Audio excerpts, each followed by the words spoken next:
So, so David and I are here to conduct a formal meeting, a disciplinary meeting, because David has been doing things that aren't right, and we're going to go through the whole meeting.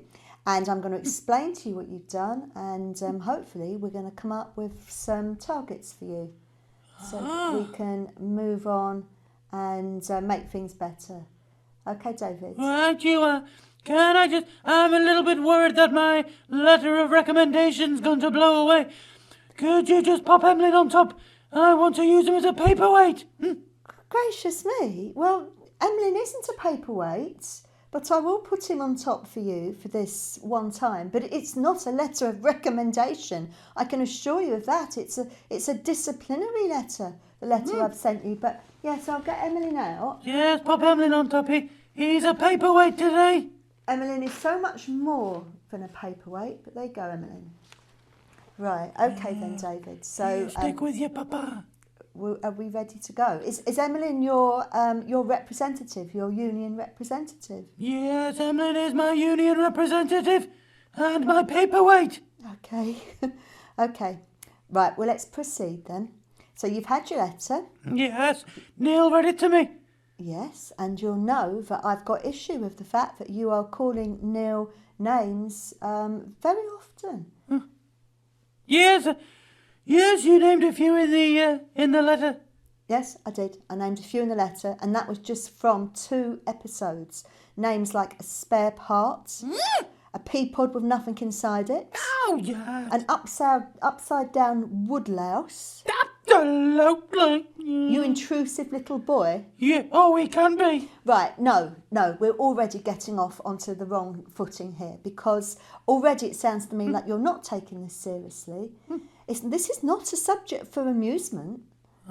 This is something that's not good. It sounds to me like you're using your creativity in quite a nasty way. They are creative names. Yes, they are. They are, but I'm not really meaning that as a compliment, because I think you've been thinking about what names to call Neil, like you're even... Not. I think you have. I think you've been going through lists. You've been coming up with lists of names to call him, because each time you call him several horrible names each episode. I won't hear of it. But it's the truth, David. That's actually what's happening. So whether or not you want to hear of it, that is actually what has happened. And on top of that, your tone of language, it's unacceptable, it's domineering. You shriek in anger at times at Neil, and that's not your right to do that. Yes, I do shriek at him. You do? Well, sometimes he just gets on my wick, and I feel like, it's just, I have an outburst. Yeah, I have an outburst. And I had a couple last time I spoke to him, and I corrected myself. Yeah, I did. I said, "You spoiled ham!" Only joking, didn't mean it. Yeah. That does not get you off the hook. That is not a jail out of free card saying something like that after you know you've mucked up. That tells me you know full well that what you're doing is wrong. Neil said I can't help myself, and what Neil says goes. Neil did not say you can't help yourself. He did. He certainly didn't mean that you had no choice but to be nasty. That's exactly what he meant. Episode 102, read it and weep. Don't Neil be so said, rude. I don't think you can help yourself, David. Don't be so rude. Episode 102. Yeah. And this is 103. Right, okay. Well, we're going to beg to differ there, because that's not how I interpreted what Neil was saying there. He was not giving you like kind of room to be nasty by saying you can't help yourself. He was saying it in sadness, probably, in a way. I know you can help yourself. Sad Neil. He's a bit of a sad sack. No, he's not. And you're doing the thing again. You're calling him names in a very nasty way. You need to stop doing this. It's unkind. Okay. I'll be kinder to Neil from now on. I feel like we've done this before. We have done this before, and that is why I don't trust what you've just said, but that is actually going to happen. I want to get to the bottom of why you think you can treat Neil like this. You don't do it to anyone else, so why are you doing it to Neil? I'm not a bad person. Not David. I haven't said that you're a bad person. You're doing bad things. It doesn't make you a bad person. You do good things as well. I do perimeter checks to make sure the danger man can't get in and infiltrate our systems. Yeah, I know you do. Yeah. I know you do. But that is irrelevant in the context of this discussion, because right now we're talking about your behaviour to Neil. And I'm not saying that you are a bad person. That's you going off on one.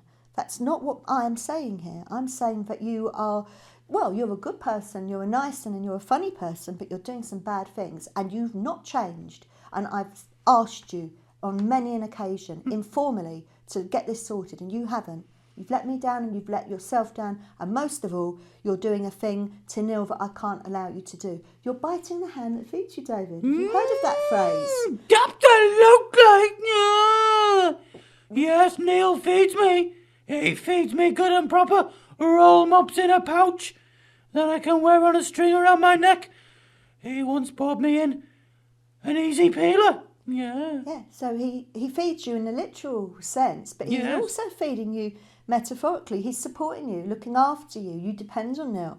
And in a way, you call him names, you are biting the hand that feeds you. It's a metaphor. It means you're not being nice to the one person above all that you should be nice to, because you depend on him. And it's also a song by 9 Inch Nails, isn't it? Absolutely. Yeah. Thought you might know about that. Yeah. Yeah, that's a thing. So that's what I'm getting at. Why'd you do it? I don't know. Because let me tell you about my ancestry. Well, go on then. I come from a long, long line of good people. Yeah. Do you? As you know, I was present for the birth of Jesus Christ. So I'm from that kind of era. And a lot of my friends have very biblical names, actually. Yeah. Good friends with Ezekiel, Abraham, Moses. Oh. Yeah. Jacob. Yeah. Where's this going? There was another David as well. What's there? Where's it And going? I was good friends with a Matthew, a Mark, a Luke and a John. In fact, you've probably heard of Matthew, Mark, Luke and John. Yes, I was very good pals with the Matthew, Mark, Luke and John. Were you? Why are you telling me all this? Because I'm a good person. So you're saying because you have good friends, you are a good person? Yes. I see. That's a line of argument, isn't it? That seems to absolve you of having to do anything, though.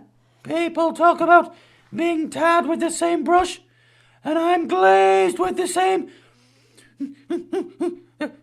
egg white. Yeah. Same egg white. I don't think if those people existed that they would be pleased with you right now to see what you're doing. I don't think that they would say that you're being kind. I wonder whether it's because of the lockdown and the effects of the lockdown, and you don't see many people at the moment, do you? No. No, I only really see Neil. Occasionally I'll see the two owls and occasionally I'll see you. Yeah. That's about it, really. It is about it, and I wonder if... And the Danger Man. And, well, we're not getting into that. He was in the crawl space the other day with a flamenco band. He certainly wasn't, because he couldn't have been, because he doesn't exist. This is something you've imagined, and you've totally obsessed by it, and it's partly because you're not doing enough. Then why has Neil employed me? Because Neil always supports you and does things that are nice and tries to find ways for you to do things that are meaningful. Oh. Yeah, something to think about. Another reason why you shouldn't be turning on Neil. But I wonder whether you could have part of your target could be to get out more. Now we're kind of moving a little bit towards coming out of the lockdown. It might be that you could see more stuff, couldn't you? Well, Bill Oddie and I were going to go landscaping. We were going to install a desert in the car park. Were you? Yeah, to cover up the Danger Man's mess. Well, it might also be nice for you to see some real people in amongst those other people that... Bill Oddie is real! He is real, but he doesn't have a real relationship with you. That's an imagination thing, that. I know him intimately. You don't know him intimately. No, you don't. No, you don't. This is a made-up thing. And partly you're obscuring what we're talking about now, which is your real bad behaviour towards a real person. I'll be nicer to Neil. I will try not to insult him. If I do, I will apologise immediately. Yes, you will, immediately. And also, I'd like you to even try not to say the things in the first place. I will try. I will try. Yeah. And that's not getting you off the hook. Try very hard and usually succeed, if not always succeed, in being nice. That's what I mean. I want to be a good role model for Emlyn. Yeah. As his papa, I Yeah. think it's important that he sees Good the man. good in me and Yes. not the bad in me. He has seen the bad in you, though, recently, hasn't he? Yeah. Yeah, you haven't been good always. That shrieking you do sometimes. Yeah. Not nice, is it? No. No. Well, I'll take it all on board. I'll digest it like a fine roll mop. Yeah, you And do I'll that. try better next time. You need to, David, because this is a formal warning. And so you don't keep getting formal warnings. What happens eventually is that it's like off you go, sling your hook. Leave Tangle Smart. If you can't be kind and you can't be nice and you can't make some changes because of what I've said, then in the end, if we don't get anywhere, then off you go. I'm going to search for the love within Yeah. and spread it like tentacles all over Tangle Smart. Yeah. Oh, no. Yes, that sounds a little scary, but I think if you're out and about more, talking to a few more people, then you're going to feel kinder and nicer. You won't get irritable. You won't get irritated with Neil. Oh, yeah. I look forward to that. I really do. And I understand we have some new members of staff. As you say, yeah, new members of staff. New members of staff, yes. I'm looking forward to meeting them. Yeah, and there's lots of them, isn't there? There's so Rob and Hayley only joined last week. So you Yeah. can be saying hello to them. And Yeah. then there's other members of staff you probably haven't seen since the lockdown. So Yeah. there's Joe and Joe. Oh, yeah. And there's Renee. And Absolutely. there's Lisa. And Yeah. there's Bev. I'm listening. You could see Graham again. You could see Holly again. Holly, You know, there's loads of us up there for you to see. This sounds like just what David needs. I think it's what David needs as well, like a start of a new era. And if you're great with our staff, then you could meet the participants when the lockdown finishes, and you could start getting really out and about. Start of a new era. This could be the Davidian era. Oh, that's a Yeah. nice thing to say. All right, okay. So shall we leave it there? Yeah. All right. Love David. And love Sue.